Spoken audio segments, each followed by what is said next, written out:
Medical camp എന്ന് പറഞ്ഞാൽ വെറുതെ മെഡിക്കൽ മരുന്ന് കൊടുത്ത് വിടുകയല്ല, അവിടെ തുടർ ചികിത്സയാണ്. അത് ആശുപത്രികളെല്ലാം നമ്മളുമായി സഹകരിച്ചുകൊണ്ടാണ് വളരെ സൗജന്യ നിരക്കിൽ ആണ് അത് ചെയ്യുന്നത്. ഏകദേശം 300-350 ഡോക്ടർമാരെ പങ്കെടുപ്പിച്ചുകൊണ്ട് ഒരു വലിയ മെഗാ മെഡിക്കൽ ക്യാമ്പ് കരുതലായ എറണാകുളം പദ്ധതി എന്നാണ് പദ്ധതി. ആ ക്യാമ്പിൽ വരുന്ന മുഴുവൻ ആളുകൾക്കും നമ്മൾ test, x-ray, ECG, scanning, MRI, CT എല്ലാം നമ്മൾ ഫ്രീ ആണ്. വെള്ളക്കെട്ട് പരിഹരിക്കാതെ നഗരത്തിന് മുന്നോട്ട് പോകാൻ കഴിയില്ല. കാരണം പണ്ട് പാടങ്ങളും അതൊക്കെ മഴ പെയ്താലും ഇടങ്ങളുണ്ടായിരുന്നു. അതെല്ലാം ഇന്ന് വലിയ ഫ്ലാറ്റുകളായി ആളുകൾ വീട് കെട്ടി താമസിക്കുന്ന സാധിക്കും. അപ്പോൾ സ്വാഭാവികം നീർച്ചാലുകൾ വൈഡൻ ചെയ്താൽ മാത്രമേ സാധിക്കൂ. അപ്പം അതിന് ഒരു പദ്ധതി ഇന്ന് കനാൽ റീജനറേഷൻ പദ്ധതി എന്ന് പറഞ്ഞൊരു പദ്ധതി ആവിഷ്കരിച്ചിട്ടുണ്ട്. 3300 കോടി രൂപയുടെ പദ്ധതിയാണ്. കിറ്റിയാണ് അതിൻ്റെ സാമ്പത്തിക സഹായം ചെയ്യുന്ന 6 കനാലുകൾ വൈഡൻ ചെയ്ത് 18 മീറ്റർ വീതിയിലാക്കി നാവിഗേഷൻ സ്കോപ്പോട് കൂടി ചെയ്യണമെന്നുള്ള രീതിയിലാണ് കൺസെപ്റ്റ്. അത് വന്നാൽ നഗരത്തിൻ്റെ ഇന്നത്തെ മുഖച്ഛായ വല്ലാതെ മാറുന്ന ഒരു സാഹചര്യം ഉണ്ടാകും. അപ്പം ഞാൻ MLA വന്ന ശേഷം റീബിൽഡ് കേരളം എന്ന് പറഞ്ഞ പദ്ധതി ഉണ്ട്. 2018 വെള്ളം കയറിയ സ്ഥലങ്ങളിൽ റീബിൽഡ് ചെയ്യുക എന്നുള്ളൊരു പദ്ധതി. അതിൻ്റെ ഭാഗമായി നമ്മൾ പ്രപ്പോസ് ചെയ്തത് ചേരാനല്ലൂർ കുടിവെള്ള പദ്ധതി. അവിടെ 27 കോടി രൂപ മുടക്കി കമ്മനത്തുനിന്ന് പൈപ്പ് ലൈൻ ഇട്ട് ചേരാനല്ലൂർ നമ്മുടെ വാടത്തോട് പണിതിട്ടുള്ള വാട്ടർ ടാങ്കിൽ വെള്ളം എത്തിച്ച് അവിടെ നിന്ന് ചേരാനല്ലൂരിൻ്റെ 12 വാർഡുകളിൽ കുടിവെള്ളം എത്തിക്കുന്ന പദ്ധതിയാണ്. വലിയൊരു അതെ, അതോടെ പരിഹരിച്ചു അവിടെ വെള്ളത്തിൻ്റെ പ്രശ്നം ചെയ്തു. ഈ നഗരത്തിലെ ഗതാഗത കുരുക്കിനെ MG റോഡിൽ നിന്നും പരമ്പള്ളി നഗറിലേക്ക് ഡയറക്റ്റ് ആക്സസ് കിട്ടുന്ന ഒരു പദ്ധതിയാണ്. JNURM പദ്ധതിയുടെ കാലഘട്ടം മുതൽ അതിനു വേണ്ടിയിട്ടുള്ള ശ്രമം നടക്കുകയാണ്. ഉമ്മൻചാണ്ടി ഗവൺമെൻറ് ഇരിക്കുമ്പോൾ 45 കോടി രൂപ ഭൂമി ഏറ്റെടുക്കുന്നതിന് വേണ്ടി തന്നു. പക്ഷേ ഭൂമി കുറേ ഏറ്റെടുത്തു, പക്ഷേ ഈ പദ്ധതിക്ക് ആവശ്യമായ മുഴുവൻ എത്തിയേക്കാൻ കഴിയും. ഇപ്പോൾ അത് ഏകദേശം 98% ഭൂമി ഏറ്റെടുത്തു. 3-4 പ്ലോട്ടുകളൂടെ ഇനി ഏറ്റെടുക്കാനില്ല. അവർ കോടതി പോയി സ്റ്റേ വാങ്ങിച്ചിരിക്കുന്നുണ്ട്. അല്ലെങ്കിൽ അതും ഏതാണ്ട് നമുക്ക് നിർവ്വഹണ ഘട്ടത്തിൽ എത്തിക്കാൻ കഴിയുമായിരുന്നു പൊതുവായി. ഇതിനോട്ട് നമസ്കാരം. നമസ്കാരം. കുറേ കാലമായി കണ്ടിട്ട്. അതെ, കാണലുണ്ട്.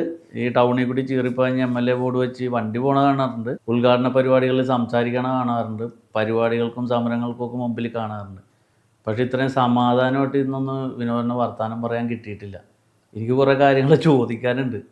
അല്ല, യഥാർത്ഥത്തിൽ സലീമിനെ ഇപ്പോൾ ഞങ്ങൾ TV-യിലേ കാണുന്നുള്ളൂ.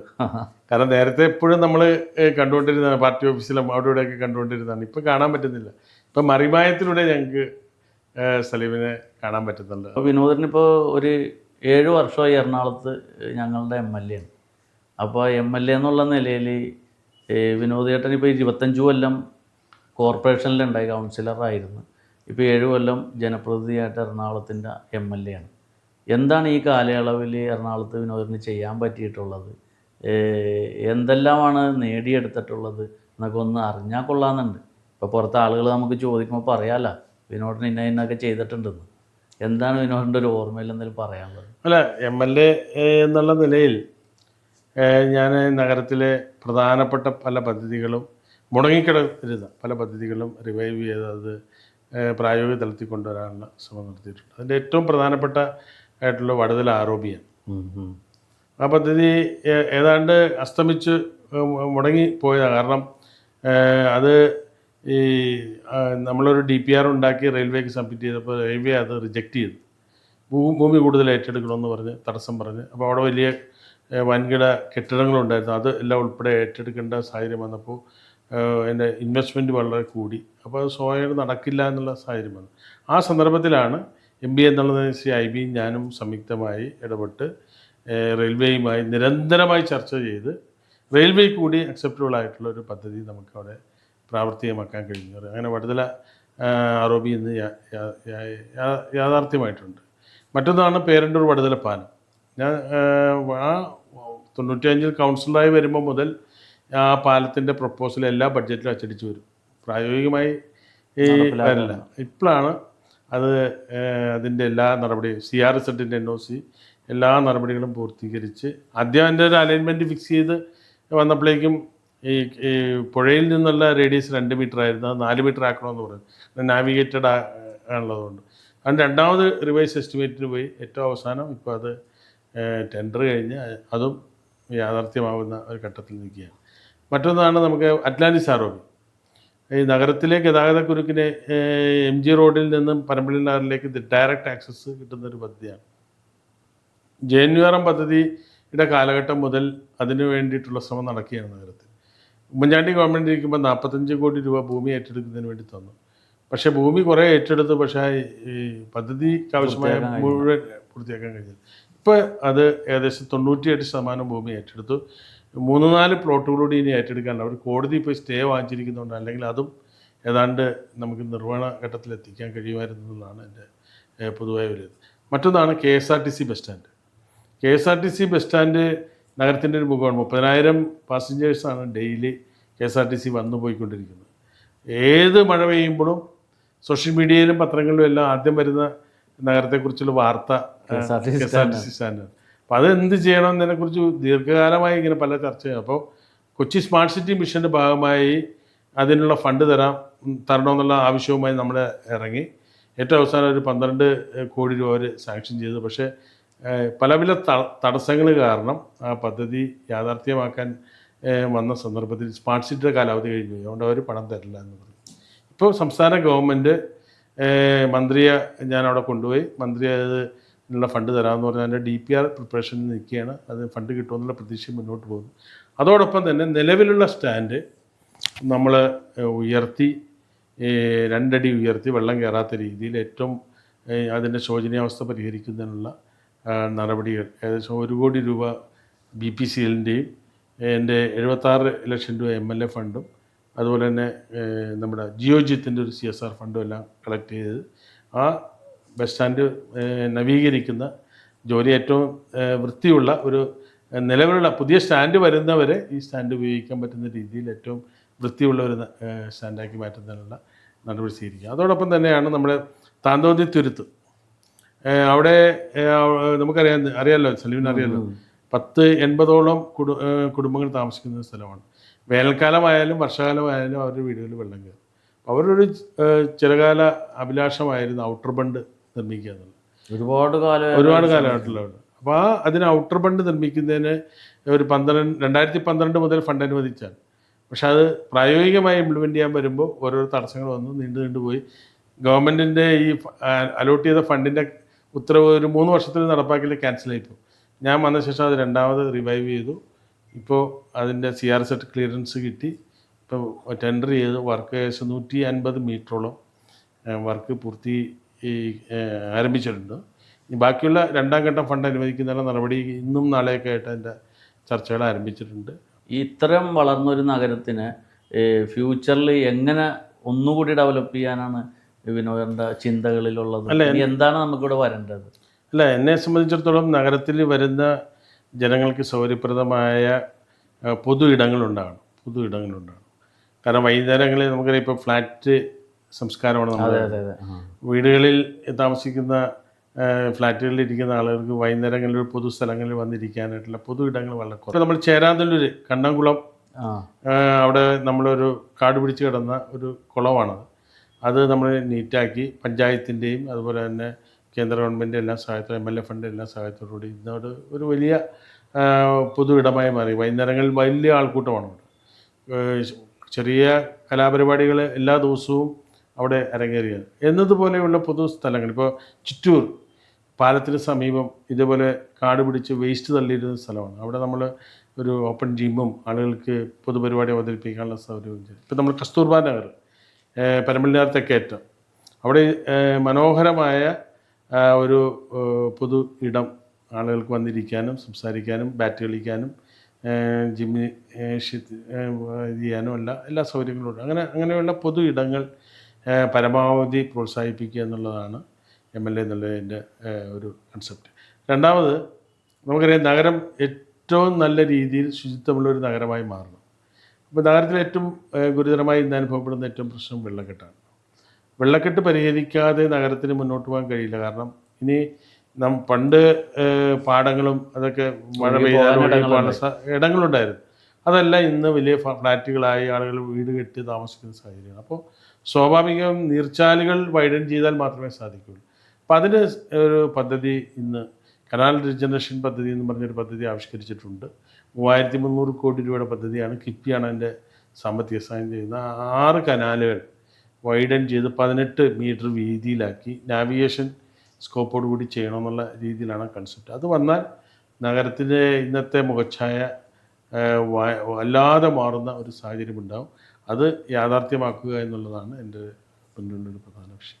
നമുക്ക് ഈ സാധാരണ ജനങ്ങളുടെ വികാരങ്ങൾ മനസ്സിലാക്കാനും അവർ പറയണത് നമ്മളുടെ പോലെ നമ്മുടെ ഒരു ആവശ്യം പോലെ എടുക്കാനും ഒക്കെ കഴിയണത് ഒരു MLA ആയി പെട്ടെന്ന് വരാത്ത ഒരാളായതുകൊണ്ടും ഒരുപാട് വർഷം കോർപ്പറേഷനിൽ കൗൺസിലറായി സാധാരണക്കാരുടെ തോളൊപ്പം നടന്നതുകൊണ്ടും ഒക്കെ കിട്ടിയ ഒരു അനുഭവമാണ്. തീർച്ചയായിട്ടും. അതായത് നമ്മളെ സംബന്ധിച്ച് സാധാ KSU പ്രവർത്തകനായി ആരംഭിച്ചതാണ് ഞാൻ. KSUവിൻ്റെ യൂണിറ്റ് പ്രസിഡൻ്റായി, കോളേജ് യൂണിയൻ ചെയർമാനായി, KSUവിൻ്റെ ഭാരവാഹിയായി, പിന്നീട്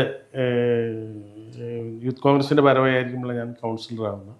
അപ്പോൾ ആ കൗൺസിലറായ നാൾ മുതൽ നമുക്ക് ജനങ്ങളുമായി ബന്ധപ്പെട്ട അവരുടെ പ്രയാസം എന്താണെന്നും അവരുടെ ബുദ്ധിമുട്ട് എന്താണെന്നും ജനങ്ങളെന്തിനാണ് ജനപ്രതിനിധിയെ സമീപിക്കുന്നതെന്നും അവർക്കൊരു സാന്ത്വന വാക്ക്, ഒരു സഹായം കിട്ടുക എന്നുള്ളതാണ് അവരെല്ലാം ആഗ്രഹിക്കുന്നത്. അപ്പോൾ സ്വാഭാവികമായും ഒരു പദ്ധതി നടപ്പാക്കുന്നതുമായി ബന്ധപ്പെട്ടുണ്ടാകുന്ന പ്രായോഗികമായ ബുദ്ധിമുട്ടുകൾ മനസ്സിലാക്കി അത് പരിഹരിക്കാൻ എങ്ങനെ കഴിയുമെന്നതിനെ സംബന്ധിച്ചുള്ള ഒരു ആവശ്യമായ എല്ലാ ഇടപെടലുകളും പലപ്പോഴും ഞാൻ നടത്തും. പിന്നെ ചോദിക്കുന്നതുകൊണ്ട് വേറെ ഒന്നും തോന്നരുത്, വെറുതെ എനിക്ക് തോന്നണത് ഇങ്ങനെ ചോദിക്കുകയാണ്. ഇപ്പോൾ വിനോദനോട് ചോദിക്കാമല്ലോ. ഇപ്പോൾ വിനോദേട്ടൻ കഴിഞ്ഞ 7 വർഷമായിട്ടൊരു പ്രതിപക്ഷ MLA ആണ്. ഭരണപക്ഷ MLA ട്രഷറി ബെഞ്ചിലിരിക്കാൻ സാധിച്ചിട്ടില്ല. ആ പ്രതിപക്ഷത്ത് നിൽക്കുമ്പോഴും ഏതൊരു ഭരണമാണെങ്കിൽ പോലും നമ്മുടെ മണ്ഡലത്തിൽ ആവശ്യമായ പദ്ധതികൾ കൊണ്ടുവരാനും അത് നടപ്പാക്കി അതിന് ഫോളോ അപ്പ് ചെയ്തത് ജനങ്ങൾക്ക് ഉപകാരപ്രദമാക്കുവാനും ഒക്കെ പറ്റുന്നതൊരു വൈദഗ്ധ്യമാണ് ഇല്ലേ? അതെ. അപ്പോൾ പ്രതിപക്ഷത്തിരുന്നിട്ട് പോലും ഇത്ര വികസന പ്രവർത്തനങ്ങൾ ചെയ്യാൻ കഴിഞ്ഞെങ്കിൽ ഇനി വരുന്ന തെരഞ്ഞെടുപ്പിൽ വിനോദൻ തന്നെയാണ് സ്ഥാനാർത്ഥിയാവുമെന്ന് ഞങ്ങളൊക്കെ വിചാരിക്കുന്നത്. നിങ്ങൾ സ്ഥാനാർത്ഥിയായിട്ട് വരട്ടെ. എറണാകുളത്തെ സാധാരണ വോട്ടർമാർ നിങ്ങളെ കൈവടിയൂല എന്നുള്ളൊരു പൊതു ട്രെൻഡ് മൊത്തത്തിലുണ്ട്. ഒരു ഭരണപക്ഷ MLA ആയും മന്ത്രിയൊക്കെ ആയി നിങ്ങളെ കാണാൻ നമ്മൾ ആഗ്രഹിക്കുന്നുണ്ട്. അപ്പോൾ ഒരുപാട് വികസന പ്രവർത്തനങ്ങൾ കൊണ്ടുവരുമെന്നുള്ളൊരു പ്രതീക്ഷയുമുണ്ട്. അപ്പോൾ അതിനെക്കുറിച്ച് എന്താണ് വിനോദിൻ്റെ ഒരു അഭിപ്രായം? ഇല്ല, ഒരു പ്രതിപക്ഷ MLA ആയിട്ടാണ് ഞാൻ കഴിഞ്ഞ 7 വർഷക്കാലം പ്രവർത്തിച്ചിട്ടുള്ളത്. പക്ഷേ പ്രധാനപ്പെട്ട പല വിഷയങ്ങളും ജനങ്ങളുടെ വിഷയങ്ങൾ അഡ്രസ്സ് ചെയ്യാൻ എനിക്ക് കഴിഞ്ഞിട്ടുണ്ട്. കാരണം ഇപ്പോൾ ചേരാനല്ലൊരു ഏറ്റവും വലിയ പ്രശ്നമായിരുന്നു കുടിവെള്ള പ്രശ്നം. കഴിഞ്ഞ 10-35 വർഷക്കാലമായി അവിടെ കുടിവെള്ള പ്രശ്നം ഗുരുതരമാണ്. ആ കുടിവെള്ള പ്രശ്നം പരിഹരിക്കാൻ ആവശ്യമായ പദ്ധതി ആവിഷ്കരിക്കാൻ എനിക്ക് കഴിഞ്ഞിട്ടുണ്ട്. കാരണം ഈ 2018-19 വെള്ളപ്പൊക്കം ഉണ്ടായ സ്ഥലങ്ങളിൽ റീബിൽഡ് കേരള എന്നും പറഞ്ഞൊരു പദ്ധതി ഉണ്ടായിരുന്നു. ആ പദ്ധതി റിവൈവ് ചെയ്യാൻ. അപ്പോൾ അങ്ങനെയുള്ള സന്ദർഭത്തിലാണ് കുടിവെള്ള പദ്ധതിയാണ് ഏറ്റവും പ്രധാനപ്പെട്ടതെന്ന് കണ്ടുകൊണ്ട് റീബിൽഡ് കേരളയിൽ ഈ കുടിവെള്ള പദ്ധതി ചേരാനൊരു പദ്ധതി. ശരിയാണ്. ഒരു കാലഘട്ടത്തിൽ പഞ്ചായത്ത് മെമ്പർമാരോട് വാട്ടർ അതോറിറ്റിയിൽ അവരെ തടഞ്ഞു വെച്ച് ഇവിടെ തടഞ്ഞു വെച്ച് നിരാഹാരം കിടക്കണം എന്നൊക്കെ വാർത്ത കാണാറുണ്ട്. ഇപ്പം ചേരാനല്ലൂർ അങ്ങനെ ഒരു കുടിവെള്ളത്തിൻ്റെ ഇഷ്യൂ കേൾക്കാനില്ല. ചിറ്റൂർ ഭാഗത്തുണ്ട്, ചേരാനല്ലൂർ ഭാഗത്ത് പ്രശ്നം പരിഹരിക്കും. കാരണം അപ്പോൾ അതിന് 27 കോടി രൂപ മുടക്കി റീബിൽഡ് കേരളയിൽപ്പെടുത്തി തമ്മനം പമ്പ് ഹൗസിൽ നിന്ന് വെള്ളം എത്തിക്കുന്നൊരു പദ്ധതിയായിരുന്നു. അത് സമയബന്ധിതമായി ആ പണി നമുക്ക് പൂർത്തീകരിച്ച് വാടത്തോടുള്ള ടാങ്കിൽ വെള്ളം എത്തിച്ച് ഇപ്പോൾ ചേരാനല്ലൂർ പഞ്ചായത്തിലെ 12 വാർഡിൽ വെള്ളം സുലഭമായി ലഭ്യമാക്കുന്ന സാഹചര്യമുണ്ടായി. ഇപ്പോൾ ചിറ്റൂർ പ്രദേശത്തും അതുപോലെയുള്ളൊരു ഗുരുതരമായ വിഷയമുണ്ട്. ഇവിടെ ഒരു 7 വാർഡുണ്ട്. അപ്പോൾ നമുക്ക് സഫീഷ്യൻ്റായി വെള്ളം കിട്ടാത്തത് കൊണ്ടാണ് ചിറ്റൂർ പ്രദേശത്ത് ഈ പദ്ധതിയുടെ പ്രായോഗികമായ ബുദ്ധിമുട്ട്. അവിടെയും നമ്മൾ ഒരു ടാങ്ക് നിർമ്മിച്ച് വെള്ളം കൊണ്ടുവരാനുള്ള പദ്ധതി ആവിഷ്കരിക്കും. അങ്ങനെ നിരവധിയായ ഇപ്പോൾ വടുതല ROB വർഷങ്ങളായിട്ടുള്ളൊരു പദ്ധതിയാണ്. ചിറ്റൂർ ചേരാനല്ലൂർ വരാപ്പുഴ ഭാഗത്തുള്ള ഭാഗത്തുള്ള അതിൻ്റെ പല രീതിയിലുള്ള തടസ്സങ്ങളുണ്ടായി. IB MLA ആയിരിക്കുമ്പോഴാണ് അതിൻ്റെ നിർമ്മാണത്തിൻ്റെ ഫണ്ട് അനുവദിക്കപ്പെടുന്നത്. അതിൻ്റെ പ്രോജക്റ്റ് വന്നപ്പോഴേക്കും റെയിൽവേയുടെ തടസ്സങ്ങളുണ്ടായി. ആ റെയിൽവേയുടെ തടസ്സം ഷൊർണൂർ എറണാകുളം 3ാമത്തെ പാത ഇടുന്നതുമായി ബന്ധപ്പെട്ട് റെയിൽവേ തടസ്സം പറഞ്ഞു. അതുകൂടി ഉൾക്കൊണ്ടുകൊണ്ട് പുതിയൊരു DPR തയ്യാറാക്കി റെയിൽവേയുടെ അപ്രൂവൽ വാങ്ങി അതിൻ്റെ പുതിയ റിവൈസ് ഏസ് കിട്ടി. ഇപ്പോൾ അത് ടെൻഡർ ചെയ്ത് നിർമ്മാണ പ്രവൃത്തി ആരംഭിച്ചിരിക്കുകയാണ്. പിന്നെ വിനോദ, ഇപ്പോൾ പരമ്പരാഗതമായിട്ടൊരു UDF അനുകൂല മണ്ഡലമാണ് നമ്മുടെ എറണാകുളം. ഇവിടെ ജോർജ് ഈഡൻ MLA ആയിരുന്നിട്ടുണ്ട്, ഹൈബി ഈഡൻ MLA ആയിരുന്നിട്ടുണ്ട്, ഡൊമിനിക് പ്രസൻറ്റേഷൻ MLA ആയിരുന്നിട്ടുണ്ട്, KV തോമസ് MLA ആയിരുന്നിട്ടുണ്ട്. അപ്പോൾ ഇവരോടൊക്കെ ഒപ്പം KSU തൊട്ട് പ്രവർത്തിക്കുന്ന ഒരാളെന്നുള്ള നിലയിൽ അവരോടൊക്കെ ഇപ്പോൾ ജോർജ് ഈഡനെ കൂടിയും ഹൈബി ഈഡനെ കൂടിയും തോളൊപ്പം പ്രവർത്തിക്കാൻ കഴിഞ്ഞത്. അപ്പോൾ അത് അങ്ങനെയുള്ളൊരു അനുഭവം എന്താണെന്ന് ഓർത്തെടുത്ത്? അല്ല, എനിക്ക് യഥാർത്ഥത്തിൽ ഇടഞ്ചിയായിട്ടും IB ആയിട്ടും പ്രവർത്തിക്കാൻ കഴിഞ്ഞാണ് എൻ്റെ രാഷ്ട്രീയ ജീവിതത്തിലൊരു പ്രധാന കാരണം ജോർജിയുടെ ഒരു ആറ്റിറ്റ്യൂഡുണ്ട്, എല്ലാ വിഷയങ്ങളോടുള്ള ഒരു സമീപനമുണ്ട്. അത് നേരിട്ട് കാണാനും മനസ്സിലാക്കാനും അത് ആസ്വദിക്കാനും കഴിഞ്ഞിട്ടുള്ള അത് ഒരാളാണ്. കുറച്ച് അഡാപ്റ്റ് ചെയ്യാനും പറ്റിയിട്ടുണ്ട്. അഡാപ്റ്റ് ചെയ്തിട്ടില്ലെങ്കിലും ആസ്വദിക്കാനും പറ്റിയിട്ടുള്ള ഒരാളാണ്.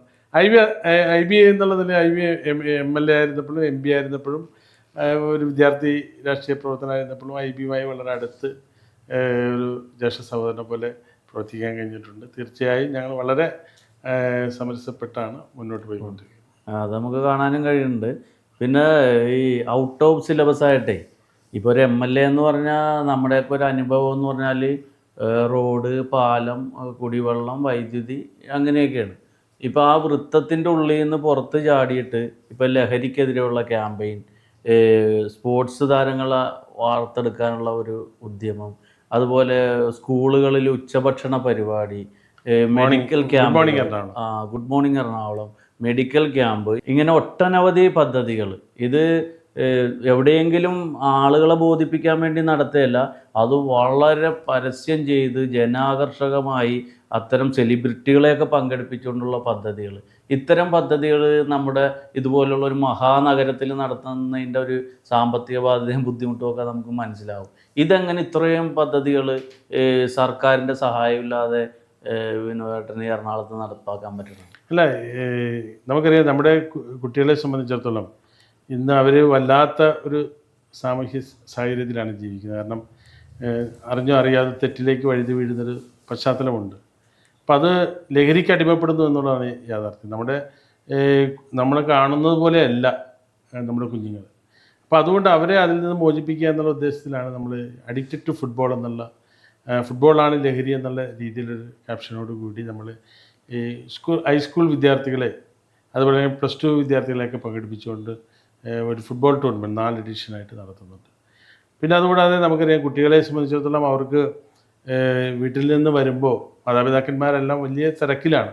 അപ്പോൾ കുട്ടികൾ ഭക്ഷണം കഴിക്കാതെ പോരുന്നൊരു സാഹചര്യം ഉണ്ടായിരിക്കാൻ വേണ്ടിയാണ് നമ്മൾ good morning Ernakulam pre school മുതൽ UP വരെയുള്ള എല്ലാ ഗവൺമെൻറ് സ്കൂളുകളിലെയും അതുപോലെ തന്നെ എയ്ഡഡ് സ്കൂളിലെയും വിദ്യാർത്ഥികൾക്ക് ഗുഡ് മോർണിംഗ് എറണാകുളം എന്ന് പറഞ്ഞ ഒരു മോർണിംഗ് ബ്രേക്ക്ഫാസ്റ്റ് പദ്ധതി നമ്മൾ നടപ്പാക്കുന്നുണ്ട്. അതോടൊപ്പം തന്നെ നമ്മുടെ ഈ പാവപ്പെട്ട രോഗികൾ, നമുക്കറിയാം ഇന്ന് നമ്മൾ ഏറ്റവും കൂടുതൽ ജനങ്ങൾ അഭിമുഖീകരിക്കുന്ന ചികിത്സാ ചെലവാണ്.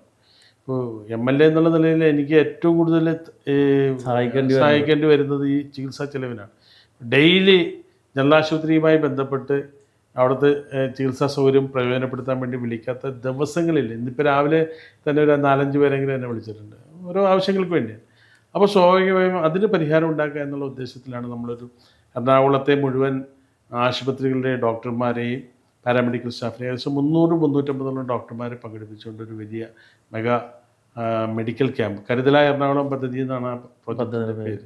അതിൻ്റെ ഭാഗമായി നമ്മൾ ഒരു മെഡിക്കൽ ക്യാമ്പ് എന്ന് പറഞ്ഞാൽ വെറുതെ മെഡിക്കൽ മരുന്ന് കൊടുത്ത് വിടുകയല്ല, അവിടെ തുടർ ചികിത്സയാണ്. ആ ക്യാമ്പിൽ വരുന്ന മുഴുവൻ ആളുകൾക്കും നമ്മൾ test, x-ray, ECG, scanning, MRI, CT എല്ലാം നമ്മൾ ഫ്രീ ആണ്.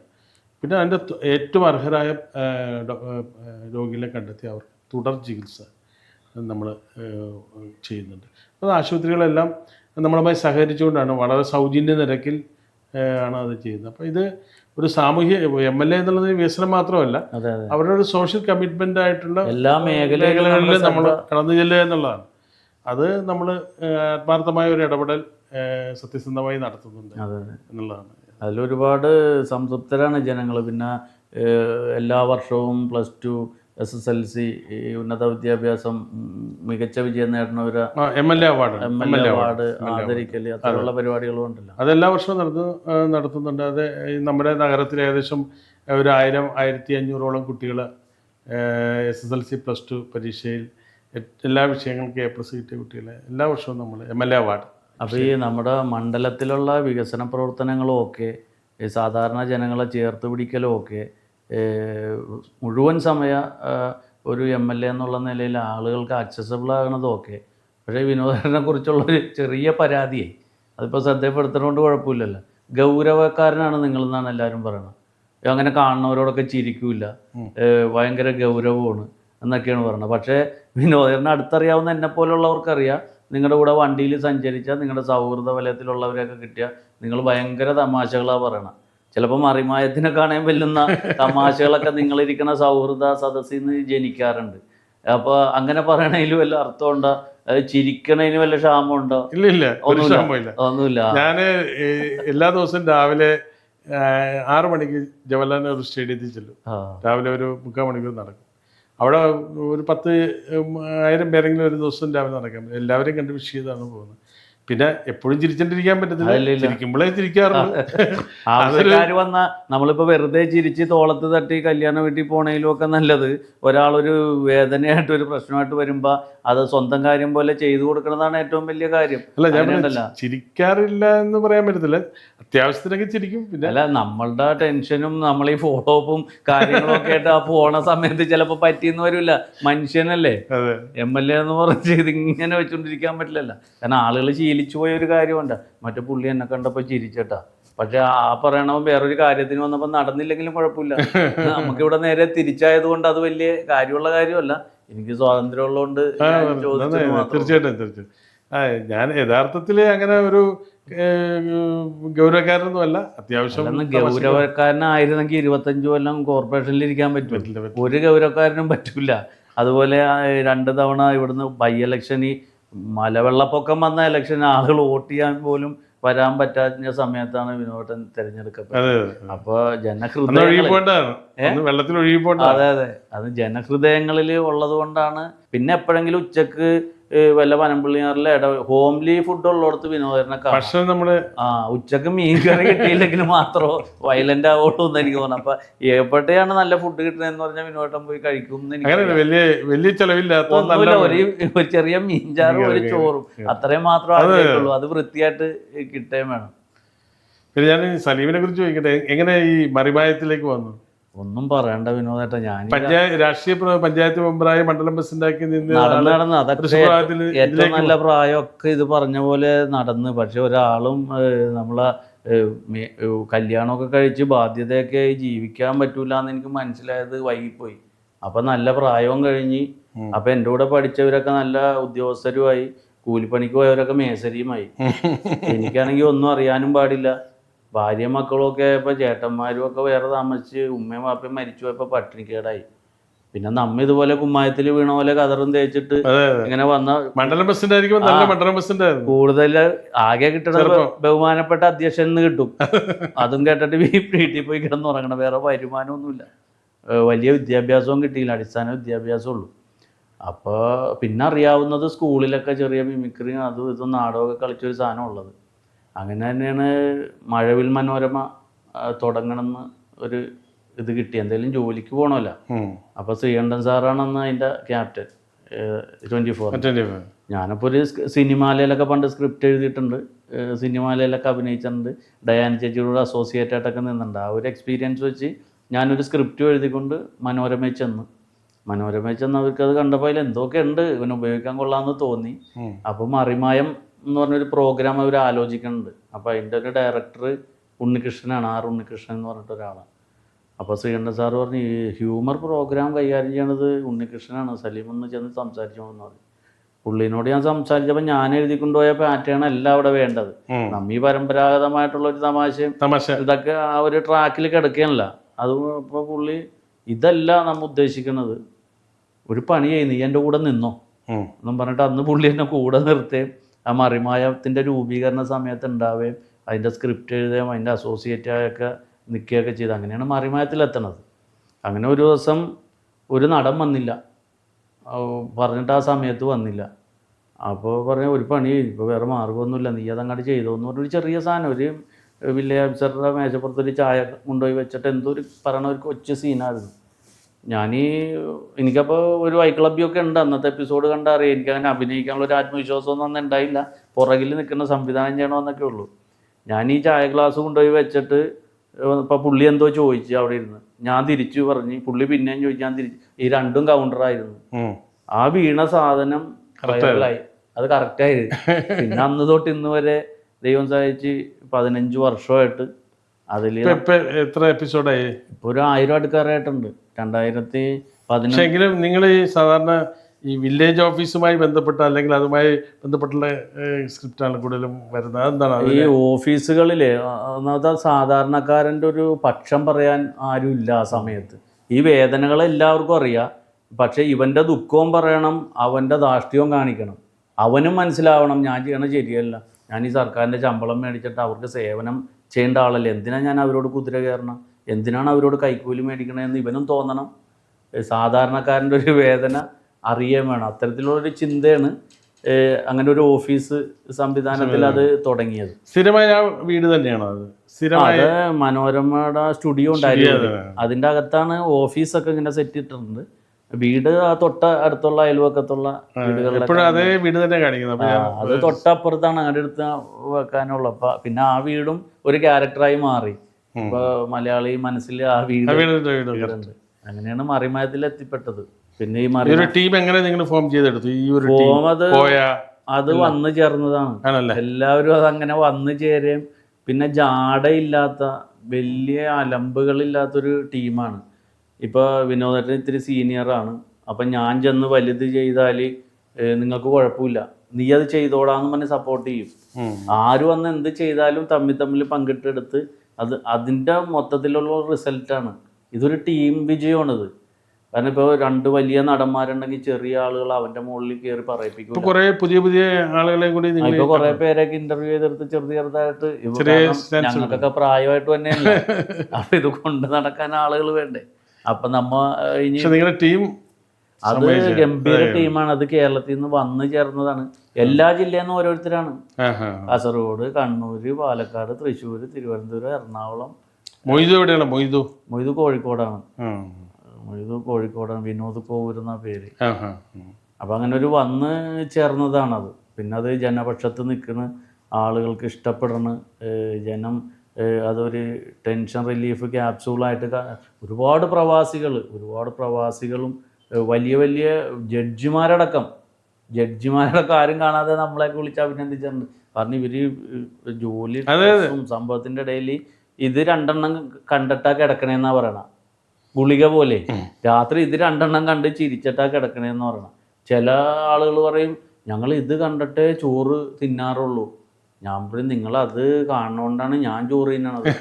കാരണം ഇത് കാണാൻ ആളുള്ളതുകൊണ്ടല്ല നമുക്ക് പണിയുള്ളത്. അപ്പോൾ അങ്ങനെ നമ്മൾ തിരിച്ചു പറയാറുണ്ട് ആ കാര്യത്തിൽ. പക്ഷെ അത് എന്തായാലും നിങ്ങളുടെ ടീമിനെ സമ്മതിച്ചു പറ്റും. അതിൽ ഒരുപാട് സന്തോഷം. അത് നന്നായി അത് മെയിൻറ്റെയിൻ ചെയ്ത് ഓരോ പുതിയ ആവിഷ്കാരങ്ങളും അതെല്ലാം ലൈവായിട്ട് നിൽക്കാൻ പറ്റുന്ന രീതിയിലാണ്. അപ്പോൾ എല്ലാ മലയാളികളും അത് കാണുന്നതിലും പിന്തുണക്കലൊക്കെ ഉള്ള ഒരുപാട് നന്ദിയും സന്തോഷമൊക്കെ മറിമാൻ ടീമിന് വേണ്ടി ഞാൻ അറിയിക്കുകയാണ്. വിനോദ് ചേട്ടനോടും ഞങ്ങളെ സപ്പോർട്ട് ചെയ്യണതിനുള്ള ഞങ്ങളുടെ ടീമിൻ്റെ നന്ദി. ഞാൻ യഥാർത്ഥത്തിൽ ഈ ടി വിയിൽ കാണുന്ന ന്യൂസും ഇത് മാത്രമേ ഉള്ളൂ. അങ്ങനെ ഒരുപാട് പേരുണ്ട് മറിമായത്തിനെ സപ്പോർട്ട് ചെയ്യണം. അതെന്തോ ഒരു ചില സാധനങ്ങളുണ്ടല്ലേ എങ്ങനെ തല്ലിയാലും ചാവാത്ത പോലത്തെ. അപ്പോൾ ഇപ്പോൾ 10-15 കൊല്ലമായിട്ട് ഇത് ഇടക്കൊക്കെ കൈവിട്ട് പോകാറുണ്ട്. പിന്നെ കുറേ നന്മ ചെയ്യണവന് ഒരു അലമ്പ് കാണിച്ചാൽ പൊയ്ക്കോട്ടെ നോക്കുമല്ലോ. അപ്പോൾ അതുകൊണ്ട് ആളുകൾ വലിയ വിമർശനമില്ല, അത് അടുത്തവർ നന്നാക്കിക്കോളും എന്നോർത്ത് എന്തെങ്കിലുമൊക്കെ കൈവിട്ട് പോയാലും മറിമായത്തിനോടുള്ളൊരു സ്നേഹം മലയാളികൾക്കുണ്ട്. എങ്ങനെ ഈ മറിമായത്തിൽ ഈ പാരിജാതം എന്ന പേര് സ്വീകരിക്കാനുള്ള സാഹചര്യം എങ്ങനെയുണ്ട്? അതൊരു പ്രത്യേക പേരാണ്. അതിപ്പോ എല്ലാവർക്കും കോയ മറ്റേ മണ്ടോതിരി എന്നൊക്കെ പറഞ്ഞ ആ പേര് അങ്ങനെ ഒരു ഇങ്ങനത്തെ നല്ല പേരിടണമെന്നുള്ള ചിന്തയൊന്നും ഉണ്ടായതല്ല. ഇത് ഞാൻ പറഞ്ഞില്ലേ, യാദൃശ്യമായിട്ട് ചെന്ന് പെട്ട് ഒരു 5-6 എപ്പിസോഡിലൊക്കെ ഇങ്ങനെ വന്നു കഴിഞ്ഞപ്പോൾ ഇയാൾക്കും ഒരു സ്ഥിരം പേര് വേണമെന്നുള്ളൊരു ചിന്ത വന്നു. അപ്പോൾ അതിലൊരു വെറൈറ്റി ശീതളൻ, ലോലിതൻ, മണ്ടോദരി അങ്ങനത്തെയൊക്കെയുള്ള പേരുകൾ. അപ്പൊ അത്തരത്തിലുള്ളൊരു പേര് അങ്ങനെ ഒരു പേരുകൾ മാറുന്നില്ല. എന്ത് ക്യാരക്ടറായാലും പേരൊന്നും, അത് കള്ളൂടിയനായാലും മൈസ്രേട്ടായാലും പേരായിരുന്നു. അപ്പൊ അങ്ങനെ ഉള്ള ചിന്തയിൽ പാരിജാതം പൂവില്ലേ, അതിനെക്കുറിച്ച് ഇങ്ങനെ ആലോചിച്ചാൽ അന്നാ പാരിജാതൻ എന്നിട്ടാല അന്ന് ആരോ ഒരാൾ പറയുകയാണ് ചെയ്തത്. അപ്പോൾ പിന്നെ നമ്മളിത് സ്ഥിരമാക്കാനൊന്നുമില്ല, അന്നിങ്ങനെ ലൈവാവുന്നൊന്നുള്ള പ്രതീക്ഷയൊന്നുമില്ല. അന്നാ പാരിജാതൻ ഇടാന്ന് പറഞ്ഞാൽ അങ്ങനെ ഇട്ട്. പിന്നെ പ്യാരിയായി. പിന്നെ എനിക്ക് ജാതിയില്ല, എനിക്ക് മുസ്ലിമും ആകാം, ക്രിസ്ത്യാനി ആകാം, ഹിന്ദു ആകാം. അത് വലിയ അനുഗ്രഹമായി. അപ്പൊ ഏത് ക്യാരക്ടർ വന്നാലും മുസ്ലിം ആകുമ്പോൾ മുഹമ്മദ് പ്യാരി എന്ന് പറയും, അല്ലാത്തടത്ത് പ്യാരി എന്ന് വിളിച്ചാൽ എല്ലായിടത്തും എല്ലാത്തിലും ഉൾപ്പെടുത്തുന്ന പോലെ ഒരു അനുഗ്രഹമായിട്ട് അത് കിട്ടി. ആളുകൾ സ്നേഹത്തോടെ തന്നെ ഇപ്പം അങ്ങനെ വിളിക്കണ. ഉം. എൻ്റെ പേര് തന്നെ നമ്മൾ മറന്നുപോയി. ആണോ? പിന്നെ സലീം എന്ന പേര് വിളിക്കുന്നില്ല. സലീം അങ്ങനെ ആർക്കും അറിയാൻ പറ്റില്ല. എറണാകുളത്ത് എല്ലാവർക്കും അറിയാം. പാരി എന്ന് വിളിക്കും. ബാക്കിയെല്ലാം പ്യാരിയാണ്. നമ്മ അതല്ലെന്ന് പറഞ്ഞാലും അവർ വിശ്വസിക്കൂല. ആ. പിന്നെ നമുക്കത് വലിയ സന്തോഷമല്ലേ പിന്നെ ചെയ്യണം. ഒരു കഥാപാത്രത്തിലൂടെ നമ്മൾ എസ്റ്റാബ്ലിഷ് ചെയ്ത് തിരിച്ചറിയ, അല്ല സൗണ്ട് കേട്ടാ തിരിച്ചറിയ, അല്ല ആ പേര് തിരിച്ചറിയാന്നൊക്കെ പറഞ്ഞ ജീവിതത്തിൽ കിട്ടുന്ന വലിയൊരു അനുഗ്രഹമാണ്. പെട്ടെന്നാണ് ഇതിലേക്ക് അപ്പൊ ഇത് ആദ്യമൊക്കെ പോകുമ്പോൾ മോശമായിരുന്നു. എനിക്ക് എൻ്റെ കാണുമ്പോൾ എനിക്കും ഇഷ്ടക്കേടുണ്ടായി. പക്ഷെ സ്ക്രിപ്റ്റ് സെൻസ് ഉള്ളത് കൊണ്ടും അതിൻ്റെ കൂടെ നിൽക്കാൻ പറ്റിയത് കൊണ്ടും നമുക്കതിൽ ഒപ്പം നിൽക്കാൻ പറ്റി. പിന്നെ ഏറ്റവും വലിയ വിമർശകർ നമ്മുടെ വീട്ടിൽ തന്നെയാണ്. ഇപ്പം അവർ ഒരുപാട് സന്തോഷിക്കുന്നുണ്ട്. സലീമിന് എത്ര കുട്ടികളാണ്? എനിക്ക് 2 മക്കളാണ്, 2 പെൺകുട്ടികളാണ്. മൂത്തവള് +2 സെൻറ്റ് തെരേസാസിലാണ് പഠിക്കുന്നത്. ഇളയത് 6 ചിറ്റൂര് SBO പഠിക്കുന്നത്. അവരൊക്കെ ഇത് കാണുമ്പോൾ ഒരു കുട്ടികളൊക്കെ വലിയ സന്തോഷം. അവരിപ്പോ ഭാര്യയുടെ മക്കളാണെന്നൊക്കെ പറയുമ്പോൾ അവർക്ക് കിട്ടുന്ന ഒരു പരിഗണനയില്ലേ. ഞാനും അവരോടും അതേ ചോദിച്ചിട്ടുള്ളൂ. ഇത്രയും പ്രായത്തിൻ്റെ ഇടയിൽ എൻ്റെ മക്കളാന്ന് പറയുമ്പോൾ നിങ്ങളോട് അങ്ങോട്ട് മാറി നിൽക്കാൻ പറഞ്ഞിട്ടില്ല ആരും. ഇരിക്കുന്നേ പറഞ്ഞിട്ടുള്ളൂ. അപ്പം നിങ്ങളുടെ പിതാവ് എന്നുള്ള നിലയിൽ ഞാനും അതേ പ്രതീക്ഷിക്കണുള്ളൂ. എനിക്ക് വലിയ ആളുകളായി ജോലി എടുത്തൊന്നും തരണ്ട. നിങ്ങളെ ഓർത്തിട്ട് എനിക്ക് തല കുമ്പിട്ട് നടക്കരുത്, പറ്റരുത്. അപ്പം അത് മാത്രമേ നമ്മളും തിരിച്ചു പ്രതീക്ഷിക്കണുള്ളൂ. എന്നിൽ നിന്ന് ഞാൻ ഇതുവരെ അത് തന്നിട്ടുണ്ട് എന്നുള്ള നിലയിൽ ഞാൻ പറഞ്ഞിട്ടുണ്ട്. പിന്നെ ഒരു 25 വർഷം കോർപ്പറേഷനിൽ. അപ്പോൾ കൊച്ചിയുടെ മാറ്റങ്ങളിൽ നിങ്ങൾ ഭാഗവാക്കാണ്. ഇപ്പോൾ 7 വർഷമായിട്ട് നിയമസഭയിൽ MLA ആയിട്ട് എറണാകുളത്ത്. അപ്പോൾ ഇത്രയും വലിയൊരു കാലയളവ് പൊതുരംഗത്തുണ്ട്. അപ്പോൾ ഇവിടെ വന്നേക്കുന്ന മാറ്റങ്ങളിലെല്ലാം നിങ്ങളുടെ കയ്യൊപ്പം ഉണ്ടാവും. അപ്പോൾ ഇത്രയും കാലത്തിൻ്റെ ഇടയ്ക്ക് ഇപ്പോൾ പഴയ കൊച്ചിയല്ല പുതിയ കൊച്ചി എന്നൊക്കെ ഡയലോഗിൽ പറയണ പോലെ കൊച്ചിക്ക് മൊത്തത്തിൽ വന്നിട്ടുള്ള മാറ്റം എന്താണ് വിനോദൻ്റെ കാഴ്ചപ്പാടിൽ? അല്ല, കൊച്ചിക്ക് ഒരുപാട് മാറ്റം. ഇപ്പം ഞാൻ 95-ലാണ് ആദ്യമായിട്ട് കോർപ്പറേഷൻ കൗൺസിലറാണ്. അന്നത്തെ കൊച്ചിയല്ല. അന്ന് നമ്മുടെ സഹോദരൻ അയ്യപ്പൻ റോഡ് എന്ന് പറഞ്ഞ ചെറിയ റോഡാണ്. ചെറിയ 2 ബസ് പോകുന്ന ഒരു ചെറിയ റോഡാണ്. അന്ന് PW റോഡായിരുന്നു ആ റോഡ്. അത് അന്നത്തെ ഗവൺമെൻറ് കോർപ്പറേഷൻ ഏൽപ്പിച്ചു. അങ്ങനെയാണ് ആ കോർപ്പറേഷൻ അന്നത്തെ GCD ചെയർമാൻ ബാലേന്ദ്രൻ്റെ സഹായത്തോടു കൂടി 4 വരി പാതയുള്ള ഒരു റോഡ് കടവന്ത്ര മറ്റേ നമ്മുടെ വൈറ്റ്ല ജംഗ്ഷൻ മുതൽ നമ്മുടെ മെഡിക്കൽ ട്രസ്റ്റ് ഹോസ്പിറ്റൽ വരെ, അതാണ് സഹോദരനെ 4 വരി പാത. പിന്നെ അതിനെ തുടർന്ന് പല പുതിയ റോഡുകളെല്ലാം ഉണ്ടായി. അന്നത്തെ GCDA ചെയർമാനായിരുന്ന ബാലേന്ദ്രനും കോർപ്പറേഷനുമായിട്ട് സഹകരിച്ചിട്ട് സഹോദരൻ അയ്യപ്പൻ റോഡ്, പിന്നെ കടവന്തർ റോഡ്, സുഭാഷ് ചന്ദ്രബോസ് റോഡ്, അങ്ങനെ പുതിയ കുറേ റോഡുകൾക്ക് കൊടുക്കുന്നത്. പിന്നീട് വന്ന കാലഘട്ടത്തിലാണ് നമുക്കറിയാം മെട്രോ വന്നു. കൊച്ചി നഗരത്തിൽ മെട്രോ വന്നു, വാട്ടർ മെട്രോ വന്നു. അപ്പോൾ ഇന്ന് കൊച്ചി എന്ന് പറഞ്ഞാൽ ഒരു അന്തർദേശീയ നിലവാരത്തിലുള്ളൊരു മെട്രോപൊളിറ്റൻ നഗരമായി മാറിക്കൊണ്ടിരിക്കുന്ന ഒരു സാഹചര്യമാണ് നമ്മൾ കാണുന്നത്. ടൂറിസ്റ്റ് ഡെസ്റ്റിനേഷനാണ്. രാജ്യത്തെ 50 ടൂറിസ്റ്റ് ഡെസ്റ്റിനേഷൻ ഒന്നായി കൊച്ചി മാറിയിട്ടുണ്ട്. അപ്പോൾ ഒരുപാട് മാറ്റങ്ങൾ കൊച്ചിക്ക് ഉണ്ടായിട്ടുണ്ട്. ആതുര ശുശ്രൂഷ രംഗത്ത് ഒരുപാട് പുതിയ പുതിയ ഹോസ്പിറ്റലുകൾ വന്നിട്ടുണ്ട്. അപ്പോൾ എല്ലാ രംഗത്തും കൊച്ചിക്ക് വലിയ ഒരു മാറ്റം ഉണ്ടായിട്ടുണ്ട്.